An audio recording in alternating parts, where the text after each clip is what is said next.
Hello guys, तो एक बार फिर से आपका स्वागत है हमारे चैनल जुपिटर क्लासेस में। सो गाइस, जैसे कि हम सीरीज स्टार्ट किए हुए हैं आपकी जेके एसएसबी के लिए, जो आपके अपकमिंग एग्ज़ाम है, जैसे कि आपका एफए है, उसके बाद आपका वीएलडब्ल्यू है, उसके लिए आपकी ये जो सीरीज़ रहने वाली है ये बहुत ही इंपॉर्टेंट रहने वाली है। तो गाइस, साथ साथ में हम आपकी साइंस की सीरीज़ भी करवा रहे हैं, जीके की सीरीज़ भी करवा रहे हैं, और मैंने अभी आपकी इकोनॉमिक्स की सीरीज़ स्टार्ट की हुई है। तो गाइस, आपके लिए मैंने फाइनेंस अकाउंट स्टैंड के 2 mock test, full mock test बनाए हुए हैं, जहाँ पर आप अपने आप को एक्सेस कर सकते हो। तो आपके साथ में यहाँ पर आई बटन शो हो रहे होंगे, आप वहाँ से जाकर वो वीडियोस देख सकते हो। ठीक है। और साथ में गाइज, अगर आप कंप्लीट ये जो वीडियो जो है हमारे देखना चाहते हैं, किसकी, जो ये हमारी एमसीक्यूज की कंप्लीट लेक्चर्स देखना चाहते हैं, तो वो भी आपको आई बटन शो हो रहा होगा, जहाँ वहाँ पर जाके आप कंप्लीट लेक्चर्स भी देख सकते हो। कंप्लीट इकोनॉमिक वहाँ पर हमने कंप्लीट किया हुआ है। ठीक है। तो गाइज, आपको बता दूं एक बात, अगर अभी तक आप हमारे चैनल पर नए हो तो चैनल को गाइज सब्सक्राइब जरूर कीजिएगा। ठीक है, हमें आपके सब्सक्राइब की सख्त ज़रूरत है इस वक्त। ठीक है। और गाइज, एक चीज़ और बता दूं, अगर अभी तक आपने हमारा एंड्रॉइड एप्लीकेशन डाउनलोड नहीं किया, जहाँ पर आपको सेक्शनल और फुल मॉक टेस्ट देखने को मिलेंगे आपके जेकेएसएसबी के लिए, एसएससी के लिए, बैंकिंग के लिए। ठीक है। तो आज हमारा रहने वाला है सेट नंबर 4, जहाँ पे हम बात करने वाले हैं फिस्कल पॉलिसी की एमसीक्यूज की, जो कि स्पेशल आपको एक टॉपिक मेंशन किया हुआ है आपके सिलेबस में। तो बात करते हैं गाइज आज के वीडियो के पहले क्वेश्चन की। तो गाइज, टोटल क्वेश्चन यहाँ पर 15 रहने वाले हैं आपके इस वीडियो में। तो चलते हैं, देखते हैं पहला question. Name the policy that accords with expenditure and taxation policy decision of the government. आपको बताना है, आपने उस पॉलिसी का नाम बताना है जो यहाँ पर आपके एक्सपेंडिचर और टैक्सेशन पॉलिसी के साथ डील करती है, जो कि गवर्नमेंट के डिसीजन होते हैं। उसे हम क्या कहते हैं? उसे हम कहते हैं monetary policy, physical policy, labour market policy और ट्रेड पॉलिसी। तो गाइस, जो भी हमारा एक्सपेंडिचर के साथ, टैक्सेशन पॉलिसी के साथ गवर्नमेंट की जो भी होती है, उन उसके साथ जो डील करता है उसे हम कहते हैं फिजिकल पॉलिसी। क्या कहते हैं? Physical policy. ओके। तो बात करते हैं यहाँ पे अगले अगले क्वेश्चन की। तो नेक्स्ट क्वेश्चन जो है हमारा, या ठीक है हो रहा है। ओके। तो नेक्स्ट क्वेश्चन की बात करते हैं। Which tax among the following generate the maximum amount of revenue for government of India. तो आपको बोलना है कि कौन सा टैक्स जो है यहाँ पर जो गवर्नमेंट ऑफ इंडिया के लिए मैक्सिमम टैक्स रेवेन्यू को जनरेट करता है। Custom duties, income tax, corporate tax और सेल टैक्स। तो गाइज, सबसे इजी क्वेश्चन आपके लिए यहाँ पर ये बनता है। ठीक है। तो जो मैक्सिमम से अमाउंट जो है रेवेन्यू का गवर्नमेंट ऑफ इंडिया के जनरेट करता है वो है हमारे पास कॉर्पोरेट टैक्स। ठीक है। इसे हम ऐसे भी कहते हैं कि इसको single largest form of income कहा जाता है गवर्नमेंट ऑफ इंडिया के लिए, इट इज कॉर्पोरेट टैक्स। ठीक है। तो हम बात करते हैं यहाँ पे अगले क्वेश्चन की। As per the report of union budget of 21-22 state the number of regional national institute of virology will be setup. इन्होंने कहा था कि कितने वायरोलॉजी के यहाँ पर इंस्टीट्यूट जो होंगे वो सेटअप किए जाएंगे। तो ऑप्शंस आपके पास 2, 7, 1 या 4। इन्होंने कहा था कि 4 रीजनल नेशनल इंस्टीट्यूट है वायरोलॉजी के, जिनको सेटअप किया जाएगा। ओके। तो अब बात करते हैं नेक्स्ट क्वेश्चन की। Who leads the GST R the GST tax of India. इसको हम गुड्स एंड सर्विसेज टैक्स भी बोलते हैं। ठीक है। या इसको जीएसटी टैक्स ही बोलते हैं इंडिया का। इसको कौन लीड करता है? President, prime minister, home minister या फाइनेंस मिनिस्टर। तो गाइज, इसको जो लीड करता है वो करता है हमारा फाइनेंस मिनिस्टर। ठीक है। इसको लुक आफ्टर फाइनेंस मिनिस्टर करते हैं। तो आप एक इस क्वेश्चन का आंसर बोलेंगे कि आज की हमारे फाइनेंस मिनिस्टर कौन है? Who is the finance minister of India. तो गाइज, हर किसी को इस क्वेश्चन का आंसर करना है। ठीक है। It shows your dedication towards और वीडियोस। ठीक है। पता लगता है कि आप कितने पॉजिटिव होते हैं हमारी वीडियोस को लेकर, हमारे हार्डवर्क को लेकर। नेक्स्ट क्वेश्चन देखते हैं यहाँ पे। See the following names of taxes and tell which one is not included in the GST.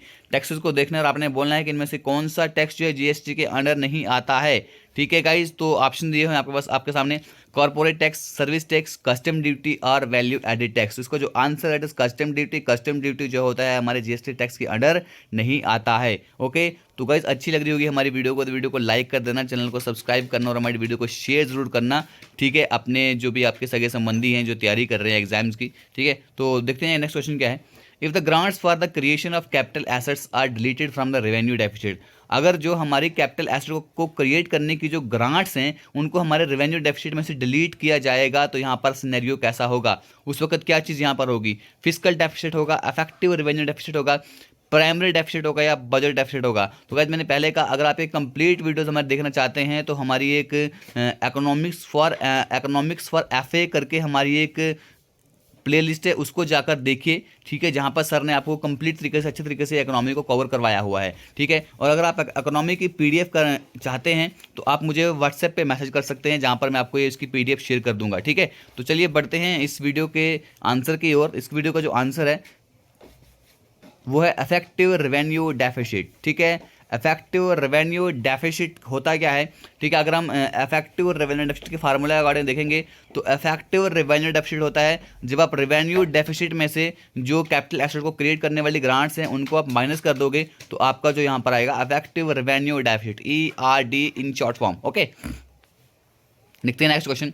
Tell which among the following can be considered an instance of direct taxes, ठीक है। Options हैं sales tax, wealth tax, entertainment tax और value added tax. तो इसका जो हमारे पास answer रहने वाला है that is option number B, wealth tax, ठीक है। वेल्थ टैक्स जो है हमारी एक डायरेक्ट टैक्सेस की एग्जाम्पल है, ठीक है।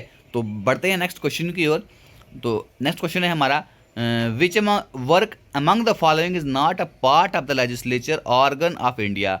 जो हमारा लेजिस्लेटिव ऑर्गन है, ठीक है, आपको पता है हमारे कितने ऑर्गन्स हैं, हमारे जो कॉन्स्टिट्यूशन उसके कितने ऑर्गन हैं, ठीक है।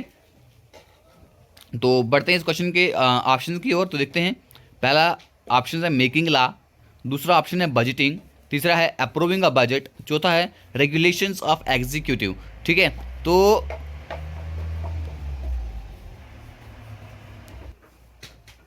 सो गाइज मैं आपको बता रहा था कि हमारे कॉन्स्टिट्यूशन के कितने आर्गन्स हैं, 3 आर्गन्स होते हैं हमारे कॉन्स्टिट्यूशन के। सबसे पहले होता है हमारा लेजिस्लेटिव जहाँ पे हमारा लॉ बनता है, उसके बाद होता है हमारा एग्जीक्यूटिव जहाँ पे ये लॉ एग्जीक्यूट होते हैं, ठीक है। उसके बाद होता है हमारा तीसरा आर्गन होता है हमारा जुडिशरी जहाँ पे इन लॉ को क्या किया जाता है, इन लॉ की देखभाल की जाती है, ठीक है। तो चलिए इस क्वेश्चन का आंसर देखते हैं, क्या आंसर है हमारा इस क्वेश्चन का। तो इस क्वेश्चन का जो गाइज आंसर है हमारे पास that is option number B, budgeting, ठीक है। तो जो बजट जो होता है उसको मेंटेन और मेड किया जाता है department of economic affairs of ministry of finance. Ministry of finance का डिपार्टमेंट होता है इकोनॉमिक अफेयर जो हमारे बजट को यहाँ पर तैयार करता है। The head of this committee is the finance minister who is a member of executive, ठीक है। तो हमारा जो यहाँ पर क्या होता है, हेड जो होता है इस कमेटी का, डिपार्टमेंट ऑफ इकोनॉमिक अफेयर की कमेटी का, वो होती है हमारे फाइनेंस मिनिस्टर जो हमारे एग्जीक्यूटिव के मेंबर भी होते हैं। तो गाइज आज की जो फाइनेंस मिनिस्टर सबको पता है वो है श्रीमती निर्मला सीतारमन जी, ओके। चलिए तो बढ़ते हैं नेक्स्ट क्वेश्चन की ओर। ये है हमारा next question. Think that is not included in the central government development spending, ठीक है। तो आपको बोलना है इनमें से कौन सा ऐसा ऑप्शन है जो आपकी सेंट्रल गवर्नमेंट डेवलपमेंट स्पेंडिंग में नहीं आती हैं।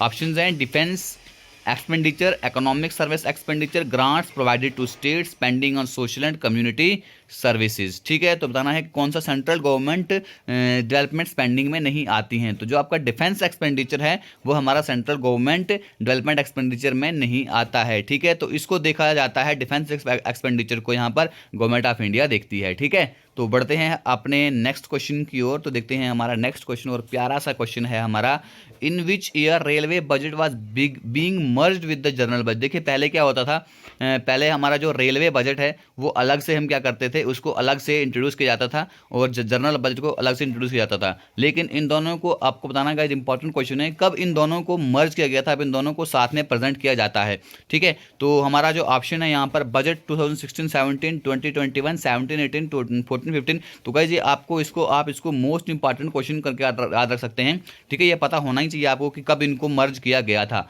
ठीक है। तो देखते हैं इसके आंसर की ओर। इसका आंसर जो है जिसका जब हमारा 17-18 का बजट जब प्रेजेंट हुआ था उसमें रेलवे बजट को और जनरल बजट को साथ में ही यहाँ पर मर्ज करके इसको एक ही रूप के अंदर इसको प्रेजेंट किया गया था, ठीक है। ये अप्रूव हुई थी 21 सितंबर 2016 को, ठीक है। इसको अप्रूव कर दिया था कि इन दोनों को मर्ज कर दिया जाएगा, ठीक, ओके। तो बढ़ते हैं अपने नेक्स्ट क्वेश्चन की और हमारा प्यारा सा क्वेश्चन है यहाँ पे आपको आइडेंटिफाई करना है budget is an important form of home. तो बजट किसका एक इंपॉर्टेंट हिस्सा है, फिजिकल पॉलिसी जो है गवर्नमेंट की उसका, लेजिस्लेचर का, कमर्शियल पॉलिसी ऑफ गवर्नमेंट का या मॉनेटरी पॉलिसी ऑफ गवर्नमेंट का। तो गाइज आपको तो पता लग गया होगा कि बजट जो है किसका हिस्सा है। तो गाइज हमारी फिजिकल पॉलिसी होती है गवर्नमेंट की, उसका ये एक हिस्सा होता है, ठीक है। तो आपको बताना है अगला क्वेश्चन, इसका आंसर बताना है from which year did the merged railway and general budget start. अभी हमने कहा कि 17-18 के बजट में ये शुरू हुआ था, अब ये बोलना है कि शुरू कब हुआ था। ठीक है। ये तो हमने तो बात की कि जो मर्ज हुए थे वो 17-18 की जो बजट हुई थी तब ये मर्ज हुए थे, लेकिन अब यहाँ पर आपको बताना है कि ये जो है स्टार्ट कब किया गया था। मर्ज हो गए थे लेकिन स्टार्ट कब किए गए थे, 17-18, 18-19, 14-15 या 15-16। तो गाइस इजी है, यहाँ पर ये पीछे दिखा रहा है। ठीक है, तो कभी कभी ना आपको आंसर को देखकर भी, ऑप्शन को देखकर अपने आंसर को क्या करना होता है, अपना ऑप्शन सेलेक्ट करना होता है। देखिए इसका आंसर है हमारे पास 2017-18। Two budget were merged on the recommendation of committee chairman of NITI Aayog. देखिए ये भी याद रखना कि जो नीति आयोग के चेयरमैन जो थे उनकी कमेटी की रिकमेंडेशन पे इसको मर्ज किया गया था। ठीक है, इसको अप्रूव हमने पहले ही बात की कि 21 अक्टूबर 2016 को इसको अप्रूव किया गया था। और न्यू बजट सिस्टम जो है ये वजूद में कब आया था, come in to existence in the budget of 2017-18 के बजट में इसको क्या किया गया था, एग्जिस्टेंस में लाया गया था। तो बढ़ते हैं हमारे अपने नेक्स्ट और प्यारे क्वेश्चन की तरफ। हमारा अगला क्वेश्चन है which one among the following is not a part of tax revenue in the state government of India. ठीक है, स्टेट गवर्नमेंट ऑफ इंडिया के अंतर्गत जो टैक्स रेवेन्यू जो है वो किसका हिस्सा नहीं है। Registration fees, commercial tax, custom duty या लैंड रेवेन्यू। तो इस क्वेश्चन का आंसर देखते हैं। तो इस क्वेश्चन का जो आंसर है हमारे पास दैट इज कस्टम ड्यूटी। ठीक है, ऑप्शन नंबर सी जो है आपका कस्टम ड्यूटी। कस्टम ड्यूटी वो टैक्सेस होते हैं जो हमारे इम्पोर्ट और एक्सपोर्ट पे जो हमारे टैक्सेस लगाए जाते हैं उसे हम बोलते हैं कस्टम ड्यूटीज। ठीक है, तो बढ़ते हैं अपने नेक्स्ट क्वेश्चन की ओर। Which of the following is a railway budget. Railway budget क्या होता है, part of a state budget का एक हिस्सा है, सेंट्रल बजट का हिस्सा है, या सेंट्रल बजट का हिस्सा नहीं है, स्टेट बजट का हिस्सा नहीं है। ठीक है, तो इसका जो आंसर है रेलवे बजट जो है हमारा ये एक सेंट्रल बजट का हिस्सा है। ठीक है, तो हमारा इसका नेक्स्ट क्वेश्चन है वीडियो का। विच scheme among the following was announced in the union budget of 2022। ठीक है, जो 2022 का यूनियन बजट था उसमें यहाँ पे किस चीज़ को अनाउंस किया गया था, make in India, ease of doing business, Pradhan Mantri Shram Yogi Maandhan या आत्मनिर्भर भारत। ठीक है, यहाँ पे इसका आंसर आपने पहले देख लिया, इसका आंसर है ईज ऑफ डूइंग बिजनेस। ठीक है, यानी कि जो हमारा जो भी कोई बिजनेस करते हैं वहाँ पे किस तरीके की यहाँ पर आसानी होनी चाहिए। ठीक है, हर एक चीज़ आसानी से होनी चाहिए। ठीक है, तो यहाँ पे ईज ऑफ डूइंग बिजनेस 2.0 यहाँ पर शुरू किया गया था। जो फाइनेंस मिनिस्टर थी निर्मला सीतारामन जी, उन्होंने डिक्लेयर किया था कि गवर्नमेंट यहाँ पे लॉन्च करेगी जो ईज ऑफ डूइंग बिजनेस का नेक्स्ट फेज। ठीक है, उसे कहा जाएगा ईज ऑफ डूइंग बिजनेस 2.0। ठीक है, तो नेक्स्ट क्वेश्चन है गाइस हमारे पास यहाँ पे what is the process called when the total revenue of government, जब total revenue of government जो होता है without borrowing is less than the total expenditure, अगर borrowing के बगैर total expenditure के कम है उसे हम क्या बोलते हैं, fiscal deficit, monetary deficit, financing या budget shortfall। तो गाइस उसे हम कहते हैं fiscal deficit। क्या कहते हैं उसे हम कहते हैं fiscal deficit। ठीक है, fiscal deficit होता क्या है, फिजिकल डेफिसिट होता है हमारा टोटल जो एक्सपेंडिचर होता है उसमें से अगर हम माइनस कर देंगे टोटल रेवेन्यू एक्सक्लूडिंग द बारोविंग। ठीक है, एक्सपेंडिचर में से हम रेवेन्यू को माइनस करेंगे लेकिन उसमें से हम बारोविंग को क्या करेंगे, एक्सक्लूड करेंगे, इसमें से बारोविंग हमारा नहीं आएगा। ठीक है, तो ये होगा हमारा फिजिकल डेफिसिट। ठीक है, तो गाइज ये थी हमारी आज की वीडियो। आई होप आपने हमारी वीडियो से कुछ चीज़ तो सीखी होगी गाइज। अगर यहाँ पे कुछ चीज़ सीखी है तो हमारी वीडियो को एक लाइक बटन जरूर दीजिएगा। ठीक है, सब्सक्राइब कीजिएगा और वीडियो को शेयर कीजिएगा जिसकी हमें अभी ज़रूरत है गाइज। ठीक है, तो खत्म करते हैं आज की video. Thank you, God bless you all, जय हिंद।